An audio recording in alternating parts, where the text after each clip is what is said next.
Assalamualaikum warahmatullahi wabarakatuh. Salam sejahtera dan salam UiTM di hatiku. Alhamdulillah, syukur kehadirat ilahi kita dapat bertemu pada petang ini bersama saya Hashim Harudin, pengacara program CSI Wellbeing atau program kesejahteraan diri secara virtual. Untuk maklumat anda semua, program ini adalah dijalankan secara langsung melalui web TV UiTM Perak. Baiklah, tanpa membuang masa, kita akan bersama dengan Puan Roziatul Maziah binti Ismail, penolong pegawai sukan kanan, bagi sesi pertama yang bertajuk senaman anti-stroke dan senaman muka. Kalau anda ingin tahu lebih lanjut, jom kita saksikan VT ini. Assalamualaikum dan salam sejahtera. Minggu ini anda bersama dengan saya, Roziatul Maziah Ismail, penolong pegawai belia dan sukan kanan UiTM Cawangan Perak. Minggu ini saya akan kongsikan senaman-senaman ringkas yang boleh kita lakukan bagi mengelakkan serangan jantung ataupun anti-stroke, serta senaman-senaman yang boleh kita lakukan di bahagian muka. Okey, jom kita lakukan. Segmen pertama saya adalah senaman muka. Okey, untuk menguatkan otot-otot di bahagian pipi, anda boleh melakukan senaman seperti ini. Masukkan angin ke dalam mulut, selepas itu angin dialihkan ke kanan dan ke kiri seperti ini.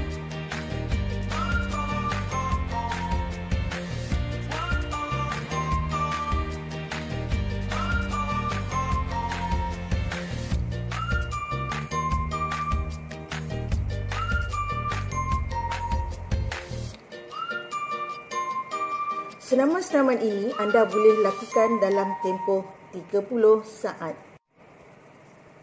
Untuk mendapatkan bibir yang cantik dan senyuman yang menawan, anda boleh melakukan senaman seperti ini.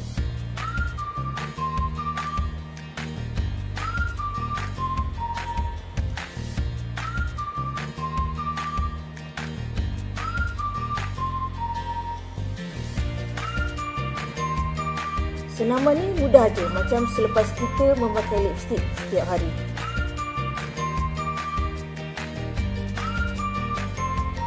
Seterusnya, untuk mendapatkan dagu yang runcing, anda boleh melakukan urutan seperti ini.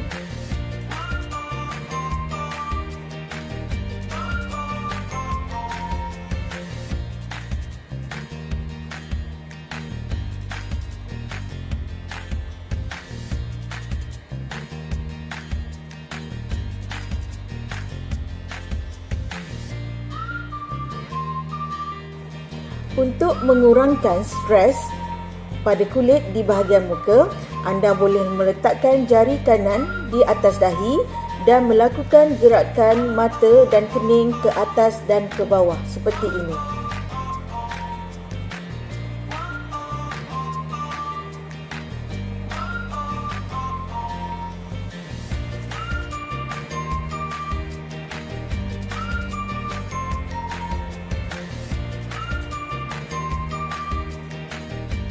Bagi mengurangkan kantung dan lingkaran hitam di bawah mata, anda boleh memicit-micit lingkaran luar mata sehingga ke dahi seperti ini.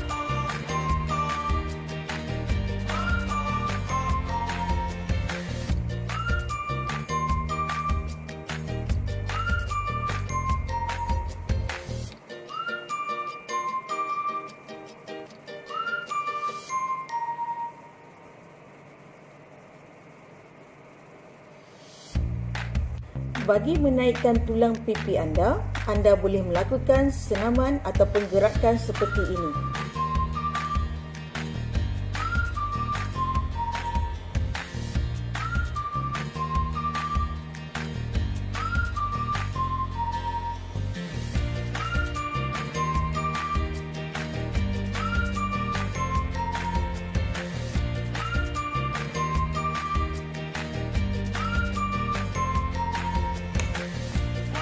Senaman kedua saya adalah untuk mengelakkan serangan jantung ataupun anti-stroke.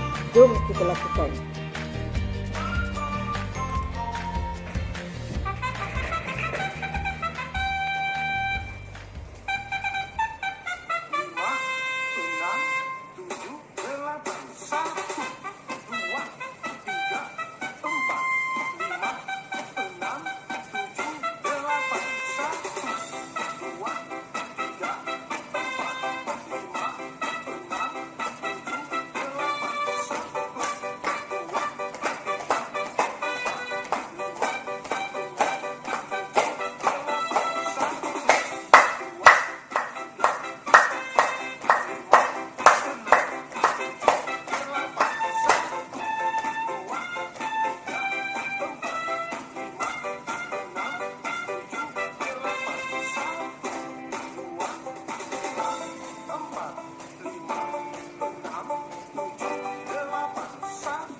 Begitulah perkongsian saya pada minggu ini. Semoga memberi manfaat, mencegah lebih baik daripada mengubati. Ukirkan senyuman kerana senyuman itu menggambarkan kebahagiaan. Semoga berjumpa lagi.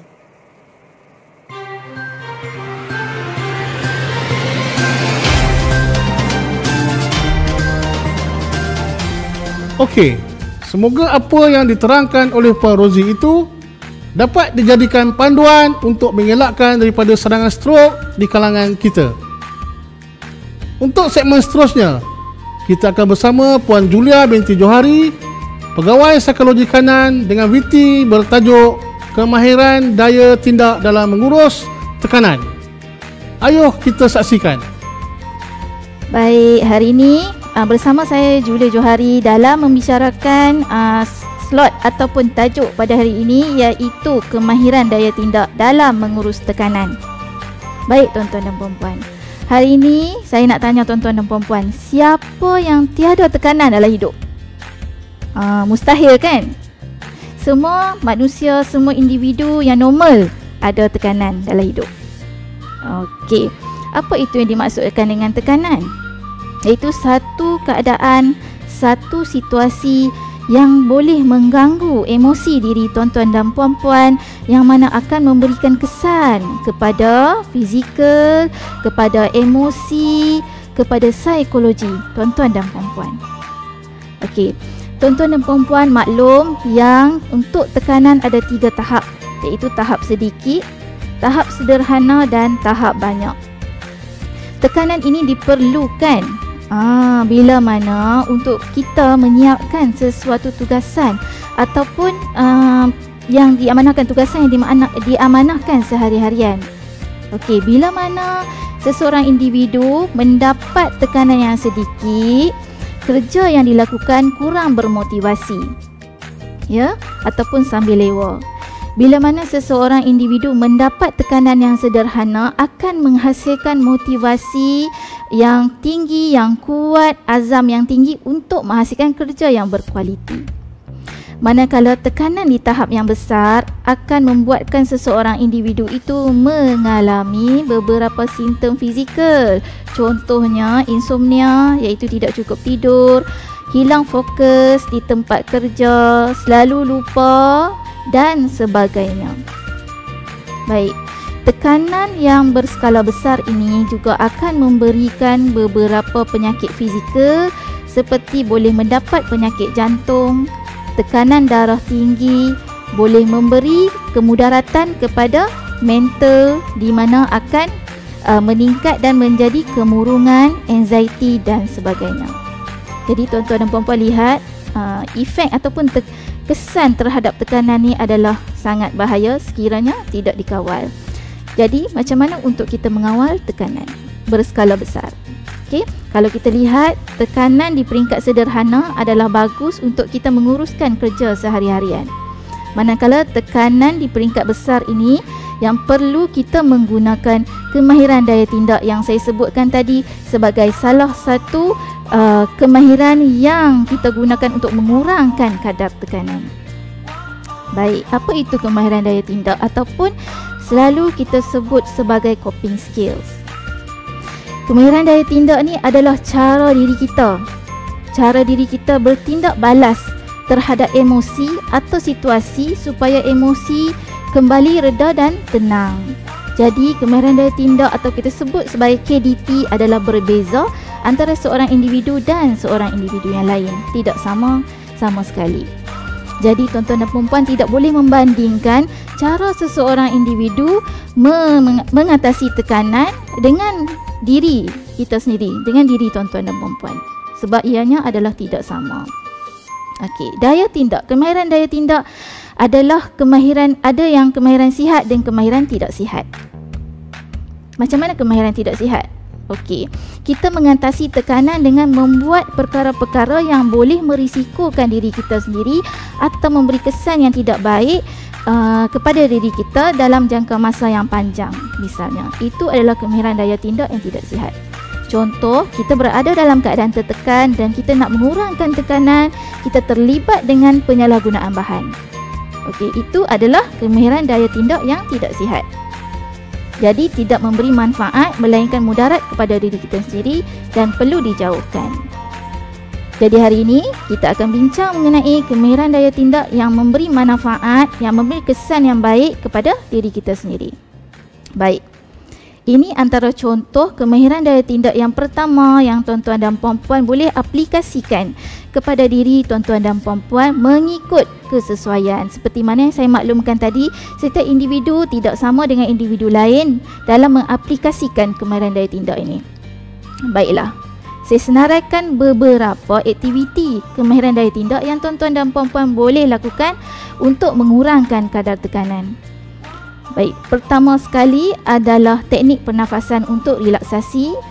Bila mana teknik pernafasan untuk relaksasi ini untuk tuan-tuan dan puan-puan meredakan pemikiran-pemikiran. Contoh pemikiran yang overthinking, yang melampaui selalu bersangka buruk terhadap sesuatu situasi atau keadaan. Jadi, untuk teknik yang akan dilihatkan sebentar nanti akan melibatkan pengiraan. Kenapa perlu pengiraan?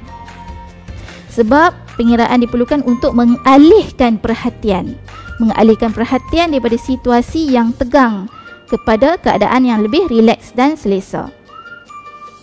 Okey, jadi kita akan lihat bagaimana kemahiran relaksasi, pernafasan relaksasi diaplikasikan oleh model sebentar nanti.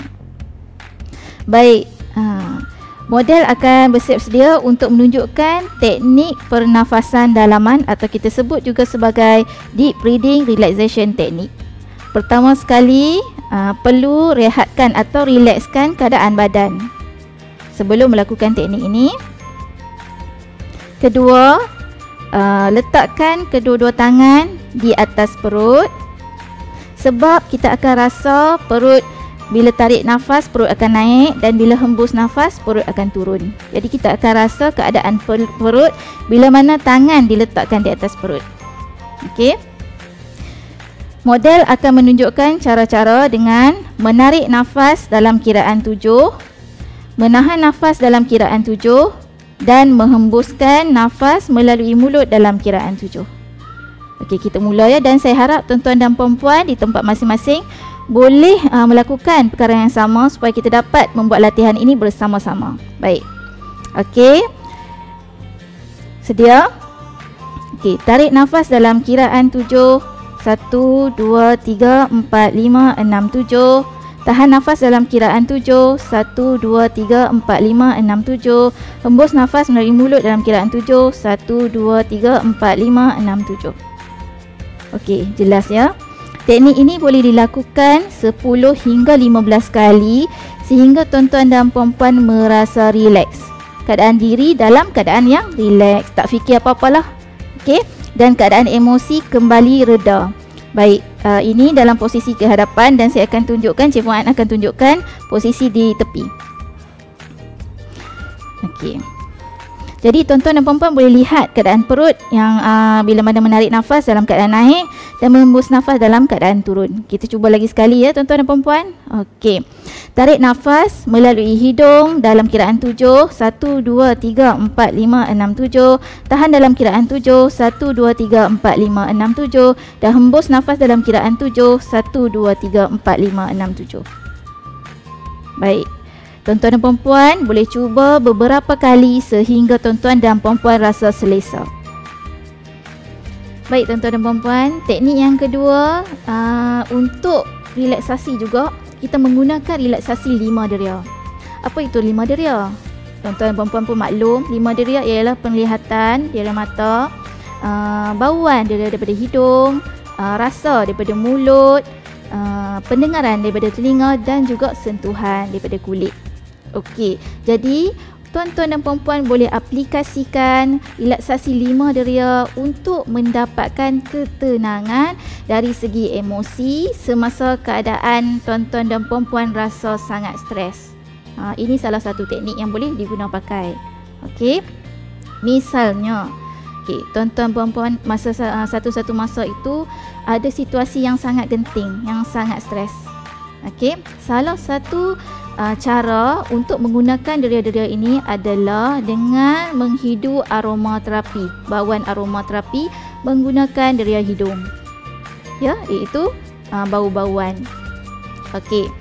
Saya syorkan bau-bauan yang tuan-tuan dan puan-puan minat. Ya, sebab setengah orang dia tak minat bau bunga. Okey, jadi dia boleh cuba bau yang lain, misalnya kata peppermint dan sebagainya. Setengah orang dia suka bau bunga, so dia boleh jalan-jalan, pergi cium bunga ros dan sebagainya. Okey, itu dengan menggunakan deria bauan. Baik, untuk pendengaran, bolehlah mendengar muzik-muzik yang menenangkan, bunyi kicauan burung, bunyi air terjun, bunyi hujan, yang melibatkan bunyi-bunyian, itu deria pendengaran kita. Okey. Untuk penglihatan, tuan-tuan dan puan-puan boleh lihat suasana yang hijau, pokok-pokok dan sebagainya. Bila sentuhan pula, tuan-tuan dan puan-puan boleh ambil lotion, boleh sapu di seluruh tangan.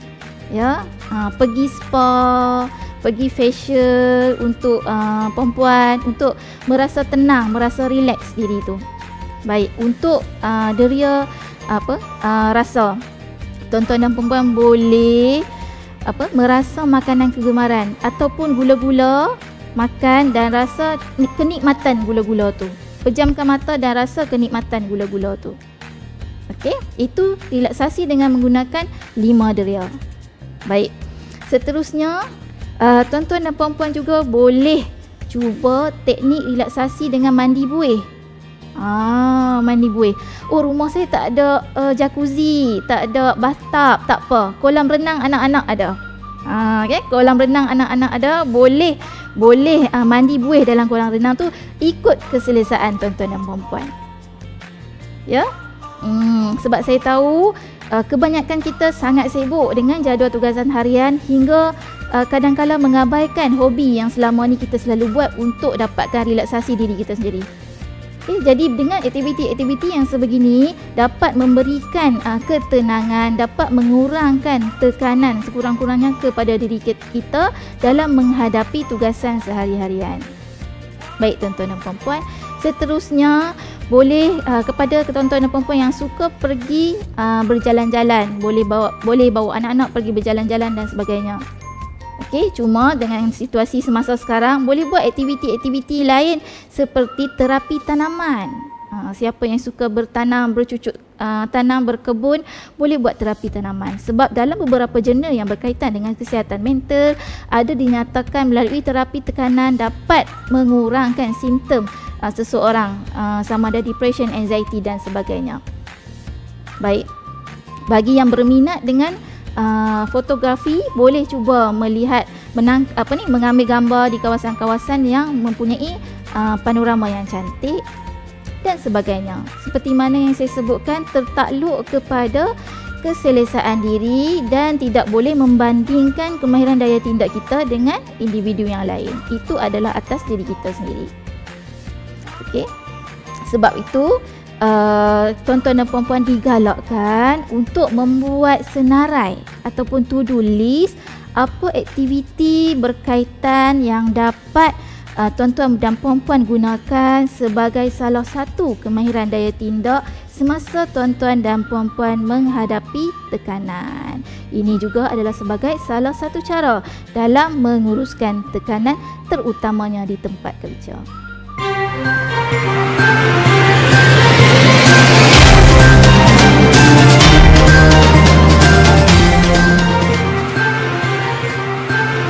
Bagaimana tuan-tuan dan puan-puan sekalian? Menarik bukan perkongsian sebentar tadi? Baiklah, untuk segmen yang terakhir ini, anda boleh merehatkan minda bersama Al-Fadil Ustaz Ahmad Muaz bin Ahmad Osman, Pegawai Hak Ehwal Islam, dengan tajuknya Tawaduk. Kalau anda ingin tahu lebih lanjut, mari kita saksikan VT ini. Assalamualaikum warahmatullahi wabarakatuh. Alhamdulillahi Rabbil Alamin, wassalatu wassalamu ala ashrafil anbiya'i wal mursalin wa ala alihi wa sahbihi ajma'in. Subhanaka la ilma lana illa ma 'allamtana innaka antal alimul hakim. Rabbi shrah li sadri wa yassir li amri wahlul 'uqdatam min lisani yafqahu qawli. Amma ba'd. Topik yang bakal dikongsikan pada sesi kali ini ialah menjiwai sifat tawadhu'. Di dalam Al-Quran, Allah Subhanahu wa taala berfirman dalam suratul Hijr ayat yang ke-88. Ba'da a'udzu billahi minasyaitonir rajim. Wakhfid janahaka lil mu'minin. Shadaqallahul azim. Yang bermaksud, dan hendaklah kamu merendahkan diri di hadapan orang-orang yang beriman. Manakala sabda Rasulullah sallallahu alaihi wasallam, man tawadha'a lillah rafa'ahu Allah wa man takabbara wada'ahu Allah.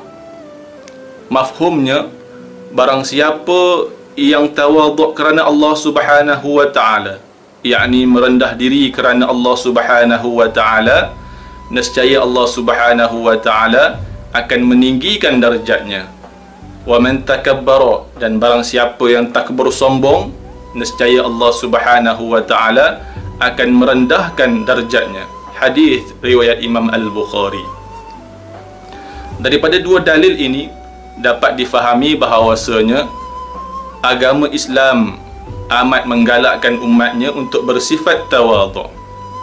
Tawadhu' menurut Syekh Profesor Dr. Ahmad Tayyib ialah lemah lembut dan mudah bergaul, toleransi dalam ucapan dan beradab dalam perbuatan, seperti mengasihi sesama hamba, merendah hati sesama manusia, dan hati yang tunduk kepada perintah Allah Subhanahu wa ta'ala.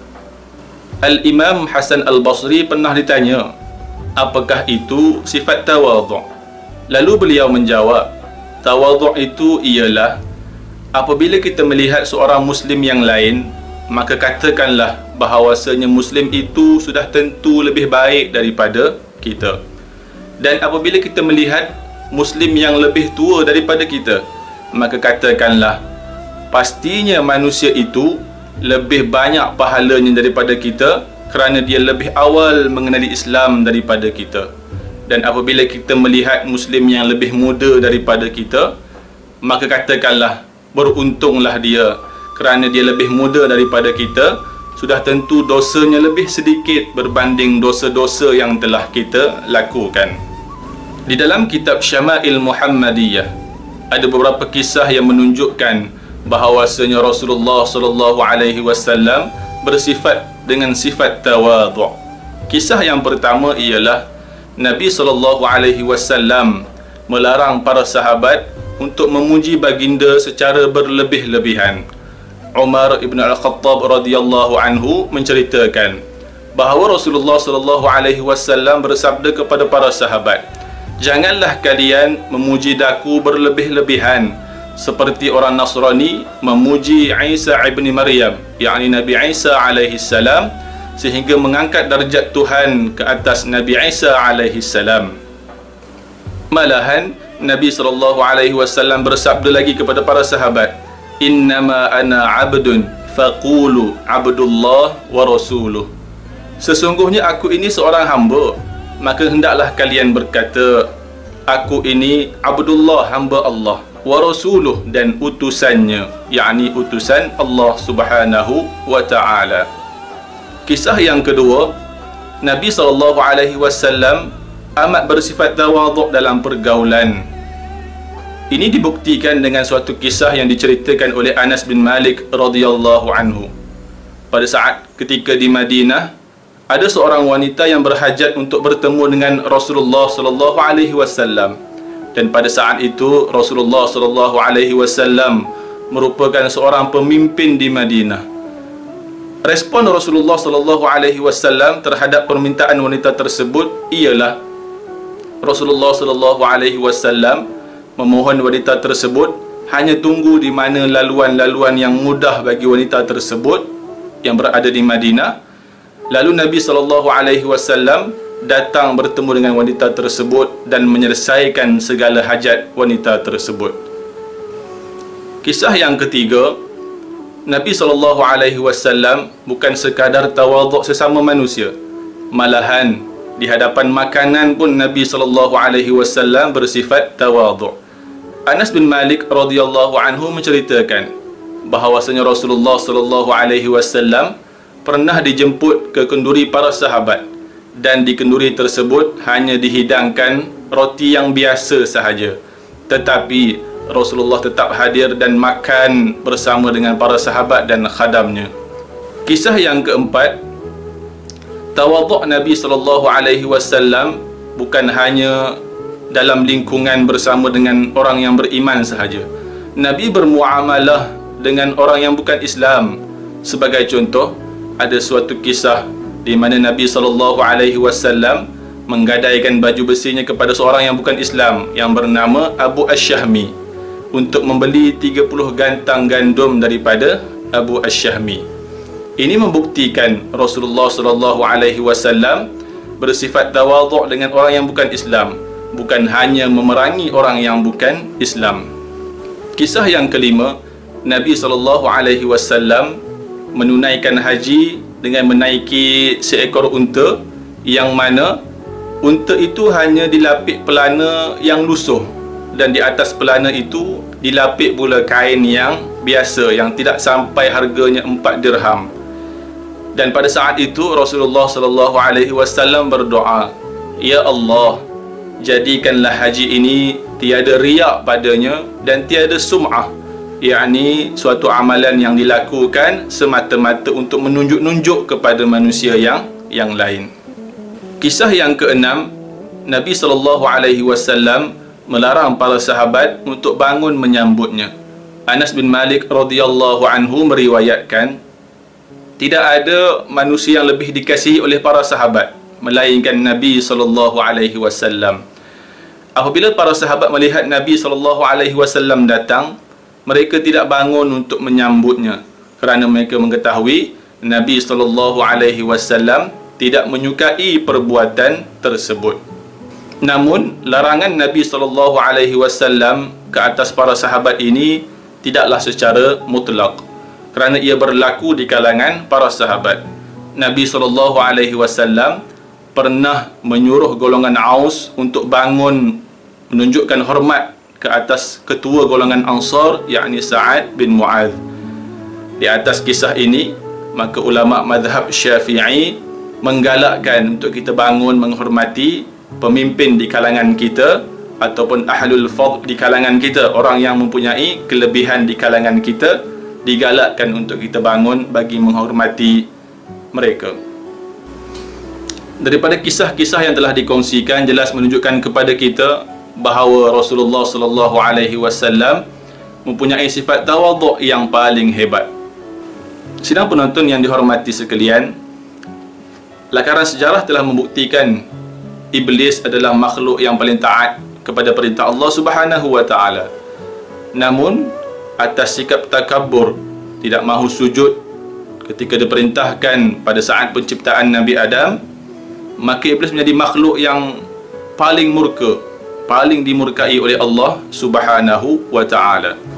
Kita juga amat takut segala amalan yang telah kita himpunkan setinggi gunung akhirnya ranak begitu sahaja akibat sikap takabur yang akhirnya menjerumuskan kita ke dalam siksa api neraka. Na'udzubillah.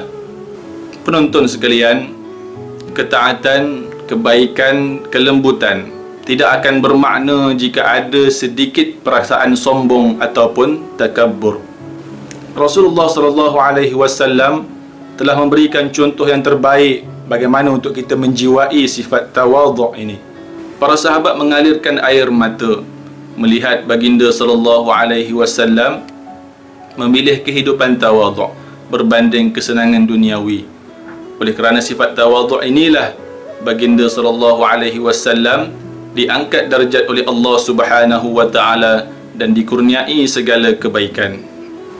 Oleh itu, para penonton sekalian, sebagai seorang muslim, ayuh kita menilai apakah ada nilai tawadhu' dalam hati kita atau hanya terselit sikap takabur yang akhirnya mengikis segala nilai kebaikan yang ada dalam hati kita. Apabila kita menjadi orang yang tawadhu', bukan bermakna kita menghina diri kita, tetapi percayalah, apabila kita merendah diri, maka Allah Subhanahu wa ta'ala akan meninggikan darjat kita di hadapan manusia yang lain. Orang yang rendah diri dan tawaduk mestilah mengikuti segala perintah Allah Subhanahu wa ta'ala. Tawaduk bukan pada pakaian yang lusuh, tetapi tidak solat dan tidak mengikuti syariat Allah Subhanahu wa ta'ala. Dalam kata yang lain, orang yang tawaduk mestilah benar-benar ikhlas melaksanakan perintah Allah Subhanahu wa ta'ala. Orang yang memiliki sifat tawaduk sudah tentu berakhlak baik, sama ada dengan majikan, dengan pekerja, dengan sahabat-sahabat atau sesiapa sahaja tanpa melihat kedudukan mereka. Sebagai kesimpulan, ada 3 tanda orang yang tawaduk. Yang pertama, orang yang tawaduk suka mendengar nasihat. Dia akan mengambil segala manfaat daripada nasihat yang telah diperoleh. Namun, jika ada keegoan dalam hati di saat kita menerima nasihat, maka masih belum jernih lagi sifat tawaduk dalam diri kita. Yang kedua, orang yang tawaduk tidak memperlekehkan orang lain. Setiap orang dianggap penting, walaupun kedudukan sosial tidak sama, tetapi mereka tetap memandang tinggi dan tidak memperlekehkan orang lain. Yang ketiga, orang yang tawaduk tidak mudah menghukum. Hatinya penuh dengan rasa cinta dan kasih sayang dan tidak mudah menghukum terhadap orang lain. Sifat kasih sayang, kebaikan dan kemaafan itu menutup keegoan dirinya sehingga menyebabkan tidak sempat untuk menyalahkan orang lain. Oleh itu, menilai diri kita lebih baik daripada orang lain adalah satu penilaian yang salah, yang menyebabkan hati kita akan menjadi lebih parah. Ayuh kita beramal dengan sifat tawaduk. Percayalah, dengan nilai sifat merendah diri, pastinya nilai darjat kita akan ditinggikan oleh Allah Subhanahu wa ta'ala. Sekian, wabillahi taufiq wal hidayah. Wassalamualaikum warahmatullahi wabarakatuh.